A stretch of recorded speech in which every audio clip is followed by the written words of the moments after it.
welcome back to Radio Jaguar. It's been a long time since we uploaded. Um, this is going to be our first podcast of the year, and it's all about Peace Day this year. So ISD had a big Peace Day celebration, and so we went around and interviewed a couple people, just asking what peace means to them and a couple other things about this. Hope you enjoy. Peace to me is a very central, big idea to education.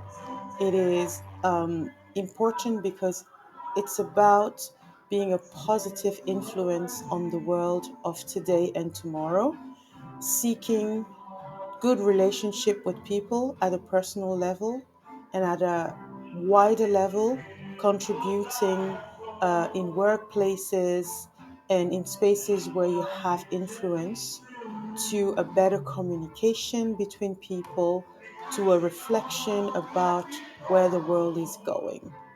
Basically, peace is about contributing to a better, more connected, with better communication world. I feel that it matters today because of all the wars in the world, because of the situation with the environment. We all need to be thinking about making a positive contribution to have a more peaceful world. Okay, do you think peace is a child's issue or an adult's issue? I think that it's both because, although it's easier for adults to create peace and to organize peace, it's also very important for us children because it's our future, and so what happens now is what will reflect in our future. So I think it's both. Okay, Miss Kepner, do you think peace is an adult's issue, child's issue, or both? Ooh, that's a very good question. No, I believe that peace is for both children and adults. We need to, at a very young age, to be able to tell or educate children about the meaning of peace, what it means, and that they grow up with that knowledge of peace that they have to demonstrate in the everyday life. And it's not, I think maybe actually peace is easier for children to, how would I say, respect than adults. And I believe that, yes, peace is something better understood by children than adults. Okay, Sese, do you think everyone can be a peacemaker? In this world, there's lots of conflicts. We have outside conflicts that are between governments or between cultures. We have inside conflicts that are our relationships with the people that we live with in our community. And anybody can help to actually avoid those conflicts or to minimize them.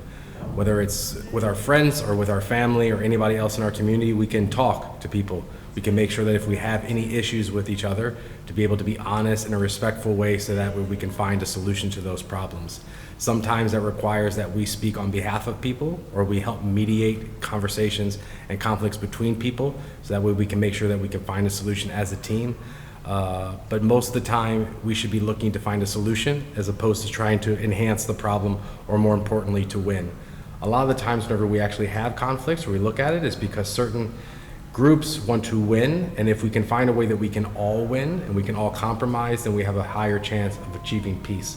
Now, it's very, very easy for us to achieve peace with our small relationships, right? We can make the choice to be able to talk to somebody one-on-one, to be able to talk to people as a group, to be able to find solutions about how we're actually going to do that. We can also make gestures which make it easier for us to find peace, where we give somebody a gift, or we give somebody our time, or give somebody some value, and all of these things can help us achieve peace. It's much more difficult to achieve peace on a bigger level because it requires more people. That doesn't mean that we shouldn't strive for it, it just means that it's more difficult. But I think that there's no way that we can achieve peace on a larger scale between different countries, between cultures, and in the world if we first don't find a way to find peace within ourselves and to find peace with the people in our community. If we can focus on that, then hopefully those things can reverberate to the greater world. But we have to go step by step.